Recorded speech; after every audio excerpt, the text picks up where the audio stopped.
Efectivamente, la relación, el tema de la comunicación de las marcas, el marketing es un tema sobre el que siempre hablamos con Damián dentro de lo que es Mediamorfosis, que a veces no tiene tanto espacio como nos gustaría, porque hay mucha gente que viene de la televisión, del cine, de la radio, del teatro, pero este es un tema importante sobre el que queremos hablar. Vamos a tener nada más que media hora, 45 minutos de charla y preguntas, así que seguramente van a quedar un montón de cosas nos van a quedar un montón de cosas en el tintero. Todo el que quiera después podemos charlar y conversar en los pasillos, pero básicamente me gustaría hablar con ustedes de dos cosas, y si es posible tres, pero por lo menos dos. Una es, ¿por qué nos gustan las historias? ¿No? Porque en estos 2 días, todo lo que estuvieron acá, estuvimos escuchando de cómo se cuenta la historia, que es inmersiva de una manera o de otra, pero la verdad es que está bueno preguntarse por qué y que nos gustan tanto, ¿no? ¿Por qué damos todo el tiempo tantas vueltas alrededor de las historias? Y después, quisiera compartir con ustedes algunas ideas sobre qué es una historia y cómo contarla, cómo articularla desde las marcas. Tendría que empezar siendo un taller de storytelling, por contarles mi propia historia, que arranca bastante atrás, como decía Damián. En el secundario había una profesora que se llamaba Marta Maidana, que inició un taller literario. Me gusta siempre nombrarla porque estoy muy agradecido de ella. Yo fui a la educación pública orgullosamente, y esta profesora, una profesora de literatura, que yo recuerdo una cosa, tenía una particularidad, que nos recitaba poemas de Baldomero Fernández Moreno y lloraba, ¿no? Una cosa increíble. Muchos se burlaban de ella, pero bueno, otros nos conmovíamos, y ella era un taller literario. Yo me anoté, la verdad es que no tenía mucha idea de que era un taller literario. Decidí ir, y ahí la verdad es que se me abrió un mundo fantástico, porque me pareció alucinante la idea de poder contar historias con nada más que, en ese momento, un papel y un lápiz. No había ni teclado, ni celulares, ni nada por el estilo.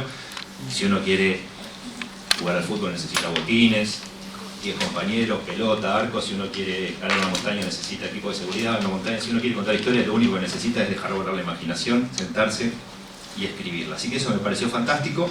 Hice la carrera de letras. Después la vida me fue llevando y me fui orientando a trabajar con marcas en muchos casos. Ayer Ezequiel Araduc decía que tenía muchos trabajos, porque en Argentina todos tenemos que tener muchos trabajos. Y es verdad, y los licenciados en letras más todavía, así que yo hice casi de todo lo que lleva letra escrita. Lo hice, desde manuales de capacitación e inducción para empleados de McDonald's, folleto, video, flyer, todo lo que se te ocurra lo tenemos, y lo tenemos a precio promocional. Porque la verdad es que una de las cosas que está pasando, para felicidad nuestra, es que la cuestión de storytelling se ha puesto un poco de moda. No sé cómo lo ven ustedes, pero en el último tiempo vos decís que te dedicás a storytelling y quedás súper ganchero. Hace un tiempo vos decías que hacías storytelling y te miraban como si fuera una comida china, digamos. Nadie entendía muy bien de qué se trataba. El poema de Gilgamesh tiene 4000 años, viene de la antigua Babilonia, y es la obra escrita más antigua que se conoce. Y si uno la lee, o lee un poco, por lo menos el argumento, yo honestamente no lo leí, pero leí el argumento, se encuentra con los mismos condimentos, las mismas cosas que uno encontraría en un tanque de Netflix. O sea, un rey muy poderoso, abusivo y fuerte, que sometía a su pueblo. Entonces la pregunta es, ¿por qué hace por lo menos 4000 años, y seguramente mucho más, que estamos dando vueltas alrededor de esto, ¿no? De las estructuras, de las historias y de las estructuras narrativas? La verdad es que muchas veces ni siquiera nos damos cuenta de qué tan atravesados estamos por esto. Si yo te pregunto, ¿cómo estás? Casi seguro, si después de decirme todo bien, me vas a contar una historia. Me vas a decir, bien, todo bien, pero bueno, un poco preocupado, mi jefe puso una persona nueva, no me la banco, y me vas a contar una historia, ¿no? O sea, todo el tiempo estamos como cableados, seteados para decodificar el mundo a través de historias. Entonces, digamos, lo primero que me gustaría compartir con ustedes es algunas como explicaciones que se hicieron para ese fenómeno desde distintas ramas del saber. La primera constatación básica, que cualquiera todos vamos a coincidir seguramente, es que el gusto y el deseo por las historias es algo espontáneo y universal. En todas las culturas que vos quieras mirar, los chicos, incluso mucho antes de escribir y a veces antes de hablar, quieren que les cuenten historias. Todo el que tenga hijos, hermanitos, sobrinos, nietos, esto lo ha vivido, hace poco que era chiquito. Así que eso es algo que nos pasa a todos, y que no, digamos, es independiente de cualquier forma de bajada de línea. Pero, digamos, alguna gente trató de dar explicaciones para ese fenómeno en distintos lugares, como les digo, y por ejemplo desde la psicología cognitiva, uno de los consensos es que las historias lo que hacen es darnos una especie de entrenamiento mental, digamos, no se habla de una experiencia sustituta. Vos cuando lees digamos, nosotros no nos andamos peleando con un ejército, ni liberando un secuestrado o robando bancos, pero cuando vos ves que otro lo hace, lo que estás haciendo es vivir esa experiencia por esa persona y de algún modo eso, en términos evolutivos, tiene un valor porque uno se adecúa a situaciones en las que podría vivir y sobrevivir. Entonces, una de las explicaciones posibles es esa experiencia sustituta. Nos gustan tanto las historias porque estamos aprendiendo sin que nadie nos enseñe y lo estamos disfrutando al mismo tiempo. Otra explicación posible es que las historias son de alguna manera como un cemento social, o sea, bajan a través de las historias reglas sociales. Todos cuando vemos historias nos gusta que ganen los buenos y que pierdan los malos, ¿no? Y cuando pasa al revés te quedas un poco mal. Entonces, esa ética compartida que hay en las historias, donde a los traidores les va mal, a los buenos les va bien, y a los malos, digamos, en general terminan perjudicados, es una forma también de establecer y de consolidar reglas que nos unen a todos como sociedad, y como todos sabemos, el ser humano es una persona social, digamos, solitos nos morimos, entonces es necesario volver una y otra vez sobre esas reglas que nos mantienen a todos unidos. Y la otra explicación es que las historias son una forma de preservar y transmitir valores a lo largo del tiempo, o sea, los aprendizajes de nuestros antepasados bajan a nosotros a través de las historias. Todos nos reconocemos en los padres fundadores, en San Martín, Belgrano, todo eso. Entonces todo eso es también una forma de mantenernos unidos alrededor de valores culturales comunes. Por supuesto también es una manera, cada vez que hay una tragedia, lamentablemente en la humanidad, se escriben las historias, porque es una manera también de luchar contra el olvido y de evitar volver a repetir los errores del pasado, ¿no? Mi suegra era sobreviviente de la Shoah, estuvo en el gueto de Varsovia y todo esto, y ella ya ahora falleció, pero estaba hasta el momento de su muerte, estuvo en un programa muy interesante donde había chicos que se sentaban con ella y escuchaban su historia, viendo que en algún momento no iba a estar, para repetirla, ¿no? Las sociedades, por lo menos las más sanas, buscan preservar esas historias y recordar los errores que hemos cometido para no volver a cometerlos. Entonces, todas estas implicaciones, de algún modo, ayudarían por ahí a echar un poquito de luz, por lo menos desde la antropología y de la psicología cognitiva, al tema de por qué nos gustan tanto las historias. Y esta es una publicación que salió hace poco de unos antropólogos ingleses, que está bastante buena, porque es un grupo que se fue a estudiar a unas tribus en Filipinas, que se llamaban los Acta, que son cazadores y recolectores. Los estudiaron muchas cosas con ellos y tuvieron algunos descubrimientos que los sorprendieron. Por ejemplo, lo que hicieron fue como catalogar a los principales líderes de la comunidad por sus principales habilidades. Y después le preguntaron a la gente a quién elegirías vos para convivir, ¿no? Entonces, para sorpresa de ellos, la gente que tenía habilidad para contar buenas historias fue elegida 2 veces más que los cazadores, los buenos cazadores, en una tribu de cazadores, ¿ok? Entonces se sorprendieron con ese tema y además vieron otras cosas. Vieron, como decíamos antes, que las historias que esos storytellers contaban dentro de la tribu eran historias que tenían una serie de valores muy importantes para la supervivencia de esa sociedad, ¿no? Cooperación, equidad de género, una cantidad de cosas que eran importantes para que se pudieran mantener todos unidos. También descubrieron otra cosa, que era que los buenos narradores, los buenos storytellers, tenían en general más parejas y más hijos. Conclusión, aprendan a contar historias, que es muy bueno para el levante. Y además, otra cosa que pasaba, es hicieron otros experimentos, que era le daban una cantidad de arroz a la gente para que la distribuyera y le decían, bueno, vos podés quedarte con la parte que vas a necesitar y lo otro podés hacer lo que quieras. Lo que vieron es que en los grupos de la tribu, donde había mejores contadores de historia, había un mayor índice de solidaridad. Y eso, digamos, nos da pie para lo que viene. Ahora después retomo ese tema. Este es otro tema también que me pareció divertido. Hace tiempo, en el 2003, hubo uno que se tomó el trabajo de analizar 1500 cuentos populares de todos los rincones del planeta.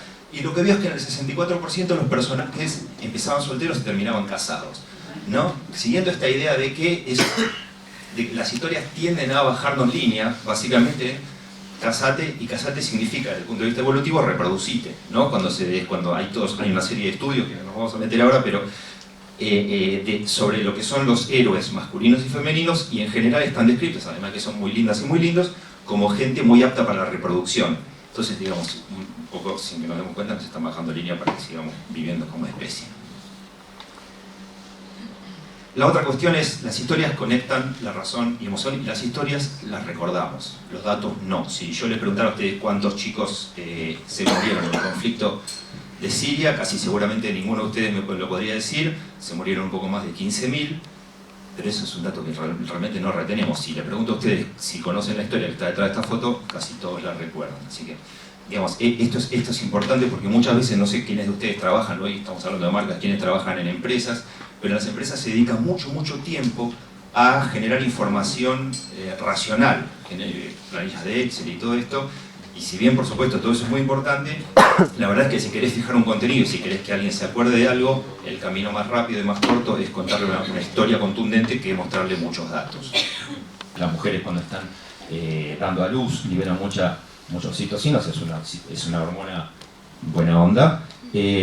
Y lo que hizo Colza, como es tan buena onda la hormona, fue tratar de estudiar si se podía hackear el sistema de la oxitocina. O sea, cómo se puede hacer o entender qué es lo que hace, qué es lo que dispara que liberemos oxitocina. Entonces hizo una serie de experimentos, algunos como bastante locos. Por ejemplo, en un momento lo invitaron, él cuenta que lo invitaron a un casamiento en Inglaterra, y no sé cómo, pero se las arregló para sacarle sangre a todos los asistentes de los comisiones, que se dejen sacar sangre a todos los asistentes del casamiento antes y después del casamiento. Entonces el tipo se tomó el trabajo y vio varias cosas. Una de ellas es que subía el alcohol en sangre después del casamiento, pero además que subía la oxitocina. O sea, esa experiencia de comunión, de celebración, de acercamiento, les había hecho subir la oxitocina.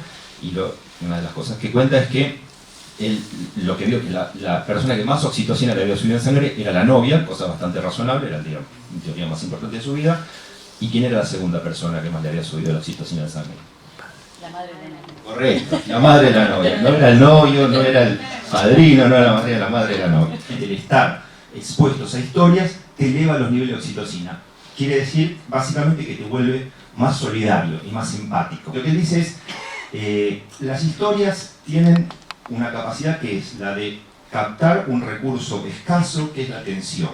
O sea, dentro de un rato ustedes van a empezar a mirar los celulares y todo eso. Es muy difícil mantener la atención de la gente sobre un tema. Las historias que digamos, te plantean un conflicto, te mantienen en tensión y desde ese punto de vista te tienen agarrado, agarrada, digamos, ¿no? Entonces es probable que, digamos, depende más allá de los géneros, eso siga pasando.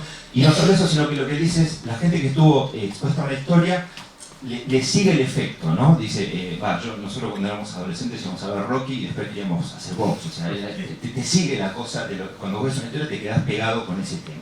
La charla esta es sobre marcas. Entonces, ¿qué pasó con las marcas y qué pasó con las interacciones comerciales en relación con las historias?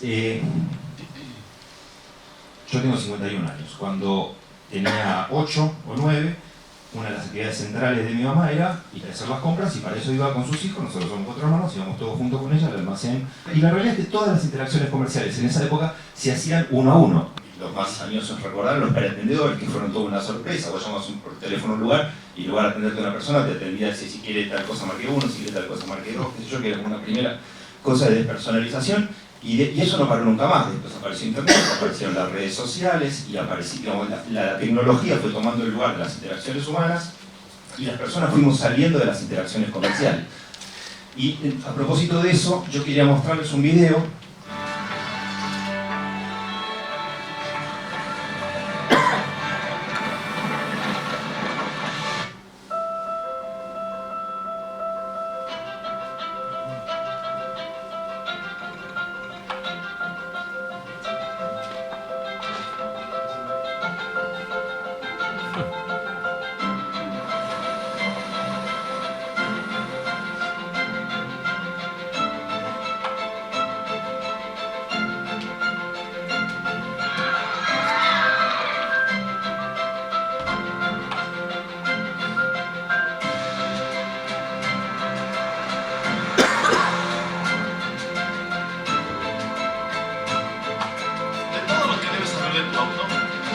Es de lo más importante.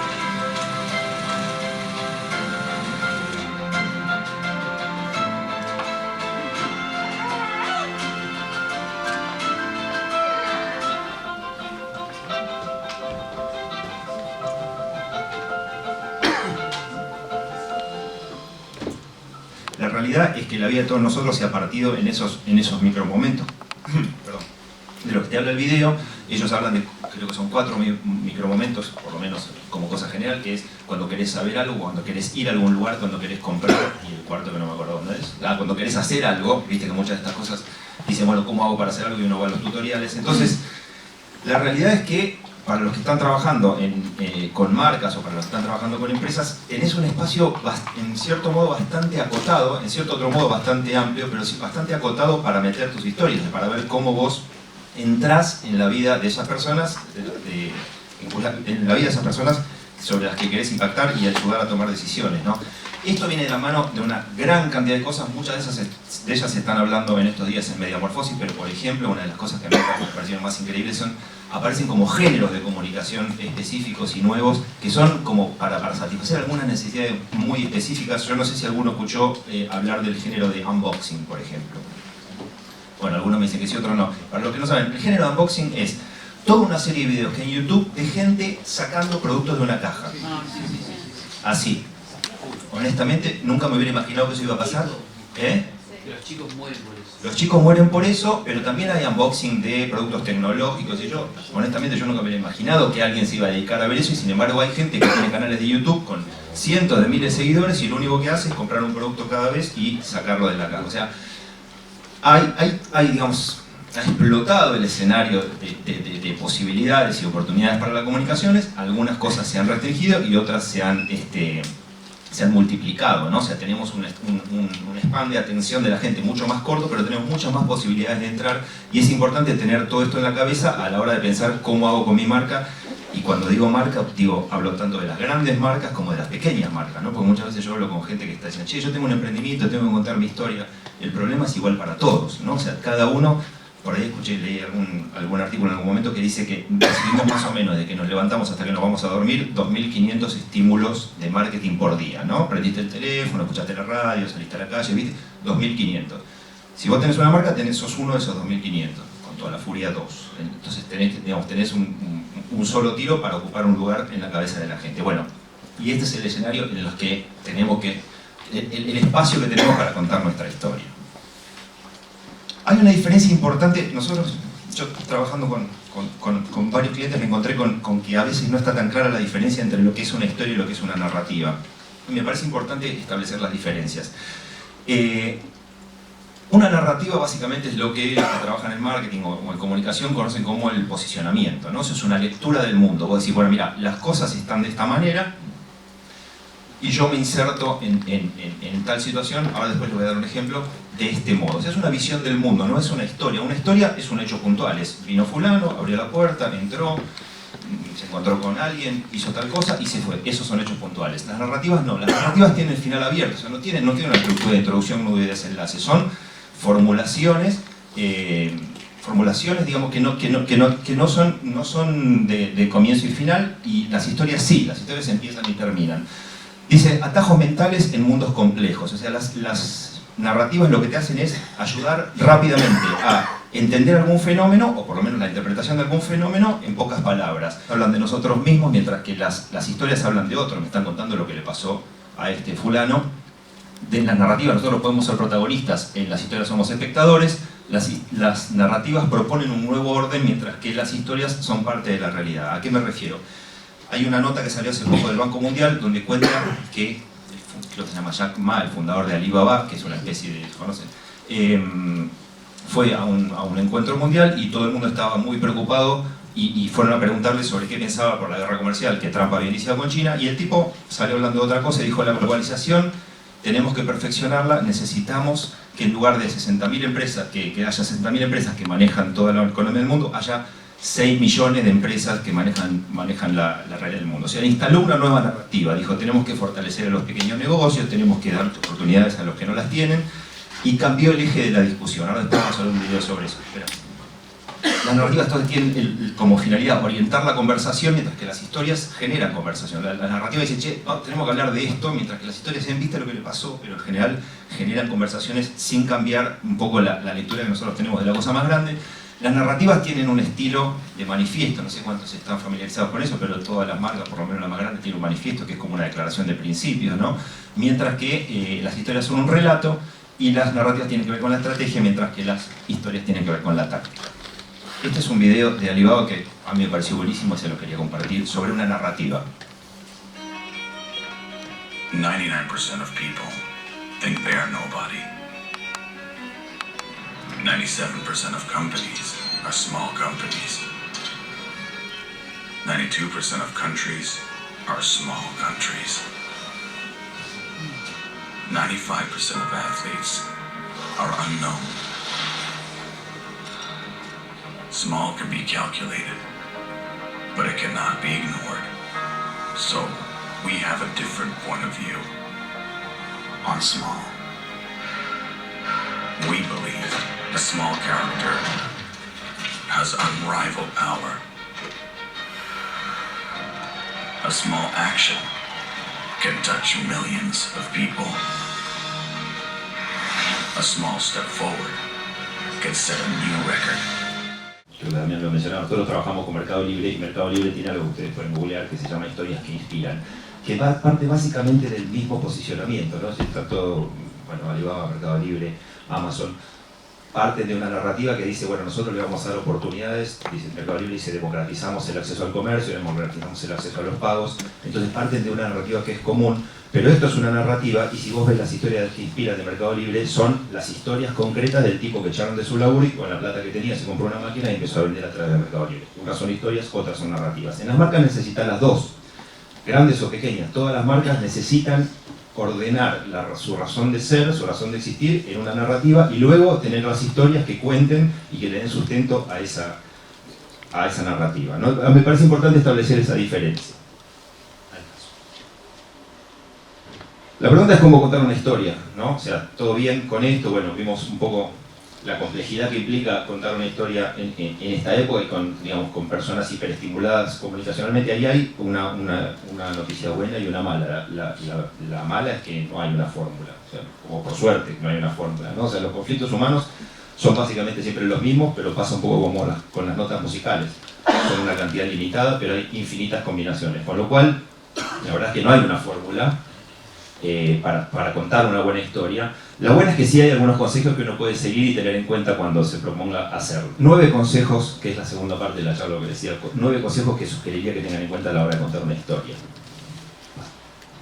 El primero es encontrar el conflicto, o sea, no hay una historia sin un conflicto. Robert McKee, que es un gran maestro de guionistas de Hollywood, ganador de 700.000 millones de premios, dice básicamente con lo que todos nos enganchamos es con ver a alguien superar un conflicto, o sea, todos podemos relacionarnos con eso. Alguien tiene un problema y en el mejor de los casos lo resuelve. Eso es el corazón de cualquier historia, y para las marcas, que posiblemente no van a hablar de conflictos tan digamos, tremendos como te puede contar una historia, los conflictos esos pueden ser más pequeños. Cuando la gente de Mamma Lucchetti identificó el conflicto de que las madres amaban a los hijos, pero estaban repodridas de cocinarles, encontró un conflicto del que nadie estaba hablando, y fue un golazo, ¿no? O sea, tuvo un éxito importante. Entonces, desde las marcas también es importante pensar esto. ¿Cuál es el conflicto de la audiencia a la que yo le estoy hablando y cómo me voy a parar yo frente a eso? Identificar quién es tu enemigo, o sea, en contra de qué estás como marca, como propuesta.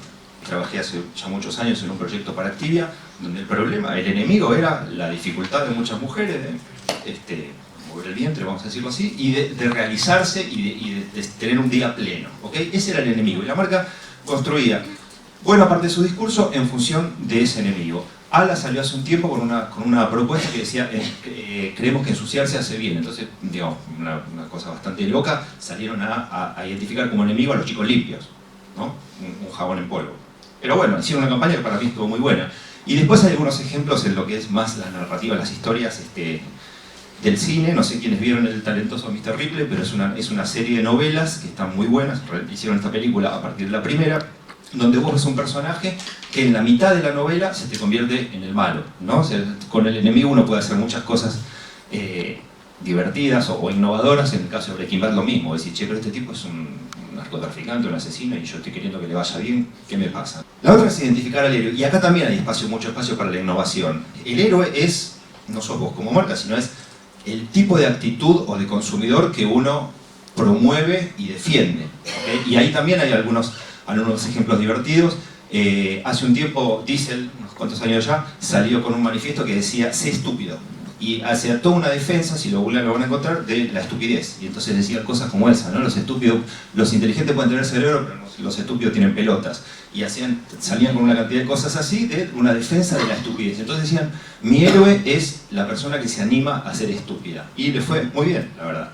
El héroe también puede ser un héroe colectivo. Esa es una película que me gustó mucho, que se llama El Divino Ned, no sé si alguno la vio, es una película irlandesa. Básicamente lo que pasa es, un tipo en un pueblo chiquitito en Irlanda se gana la lotería y se muere. Entonces todo el pueblo se organiza para cobrar el premio de esa lotería. Bueno, nada, está buena la película, no voy a poner a contárselas, pero digo, cuando vos pensás en héroe, puede ser en un héroe colectivo, las personas que hacen esto, una personalidad o una forma o una actitud ante la vida. Hay muchas maneras de darle un toque innovador y diferente para que tu audiencia recuerde tu historia, ¿no? Yo les recomiendo, Pixar tiene una serie de videos para los que les interesa el tema sobre storytelling súper interesantes, y hay entrevistas a los que crearon los grandes tanques de Pixar, y una de las cosas que dicen es, para darle una mirada personal a algún tema, es preguntarte what if, o sea, ¿qué pasaría si? ¿no? Entonces de vuelta dice, ¿qué pasaría si una rata cocinara? ¿Qué pasaría si tal cosa? Y si los juguetes tuvieran vida, y a partir de ahí salen grandes creaciones. Entonces preguntarte ¿qué pasaría si? Es un camino bastante como piola para encontrarle una mirada personal a un conflicto que a lo mejor tiene 100.000 años de historia.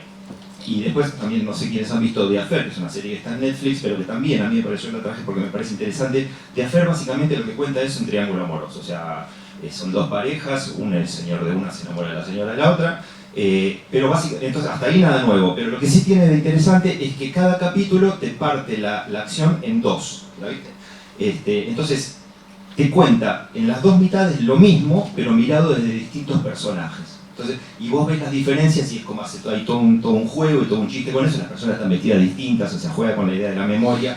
Nada, agarra un conflicto histórico, tradicional, viejo como la ruda, y le da una mirada personal. Es un camino para mover emociones. Crear y ubicar a los personajes es algo, cuanto más larga sea tu historia, más saludable es que tengas un buen set de personajes que te permitan darle aire a la historia y moverla para distintos lugares. El cine tiene muchas experiencias interesantes en esto. Los que hayan visto Game of Thrones habrán visto que cuando vos ves el primer capítulo decís, ah, listo, ya entendí, este es el bueno y este es el malo. Y al final del primer capítulo, el malo le corta la cabeza y vos decís, ¿cómo hicieron 4 temporadas más con esto? Bueno, digamos, hay también cosas bastante innovadoras para pensar en lo que es el manejo de los personajes y la vida de los personajes. Los que todos vimos la campaña del Galicia, que me parece que, más allá de cualquier opinión, ha sido un hallazgo en el sentido de que ha construido personajes tan sólidos a lo largo del tiempo que se permitieron incluso cambiar la persona que hacía el personaje y seguir adelante como si nada, ¿no? Es bastante interesante. Involucrar a la audiencia. Grandes marcas, medianas y pequeñas, pero también grandes, tienen el vicio de hablar de uno, ¿no? Decir, bueno, vamos a contar la historia, vamos a decir que nosotros hicimos esto y que somos geniales por esto y que tenemos sobre 1.000 millones de cosas y qué sé yo. La verdad es que eso no conmueve a nadie, ¿no? O sea, cuando es importante involucrar a tu audiencia, y como estábamos diciendo antes, en esto de que no podías ser amigo de todos, es importante pensar a qué audiencia involucras, o sea, a qué sistema de valores le hablas. Hay muchos casos de marcas que hablan a una audiencia en particular y que generan historias que resuenan en esa audiencia. Un comercial que a lo mejor muchos vieron, pero que me parece que es interesante para ilustrar esto.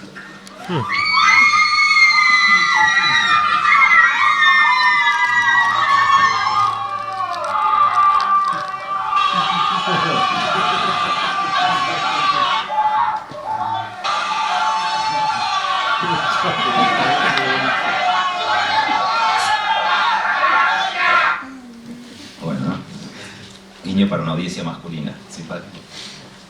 El otro consejo es manejar los tiempos. Hay un estudio de hace unos años que un equipo de gente se tomó el trabajo de analizar los anuncios del Super Bowl, ¿no? Ustedes saben, la final de fútbol americano en Estados Unidos, donde el segundo es más caro del mundo, y vieron los principales anuncios de no sé cuántos años del Super Bowl, y vieron cuáles eran los que tenían más likability, le llaman eso, o sea, mayor popularidad en las redes sociales, y qué pasaba con esos anuncios. Y lo que encontraron es que en todos ellos estaba esta estructura que se llama la pirámide de Freytag. Freytag fue un señor que se dedicó a analizar las obras de Shakespeare, donde tenés 5 momentos en la estructuración de la historia, ¿no? Que es la exposición del problema, se empieza a complicar, llega a un turning point, o sea, llega un momento de clímax, empieza a bajar, y momento de calma, que es en general cuando el chico y la chica se besan y todo eso.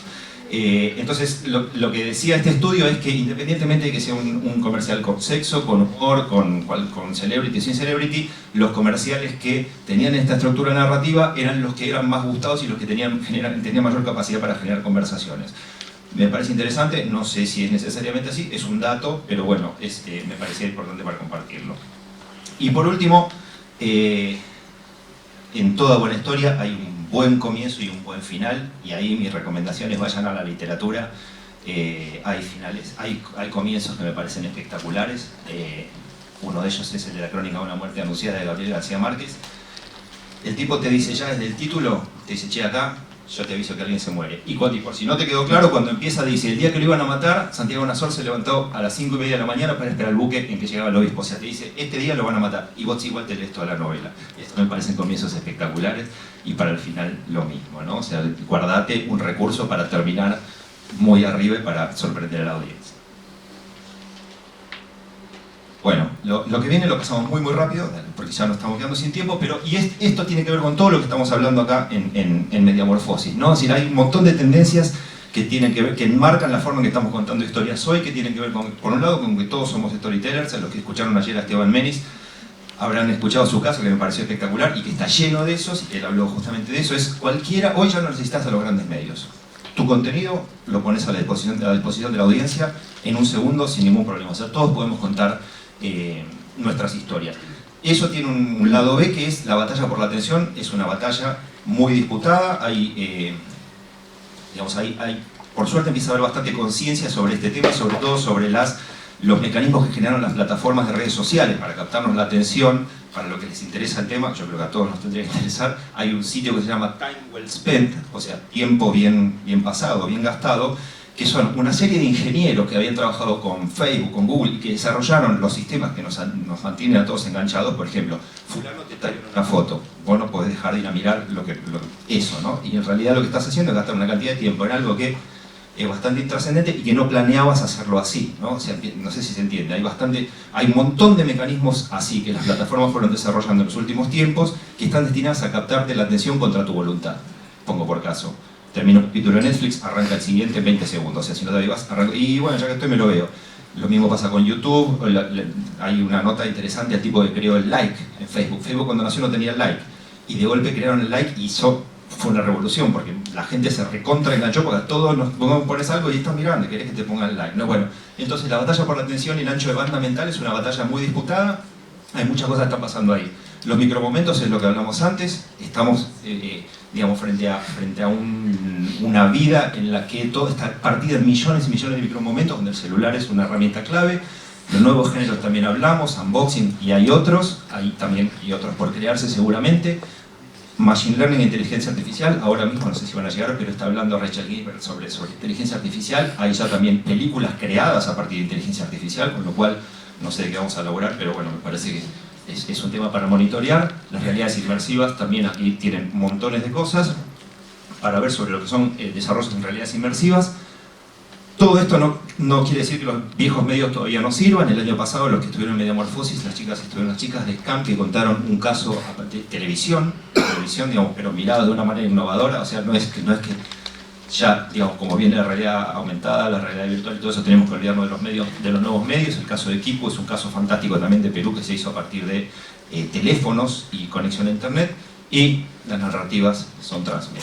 Así que, dicho esto, cuenten sus historias.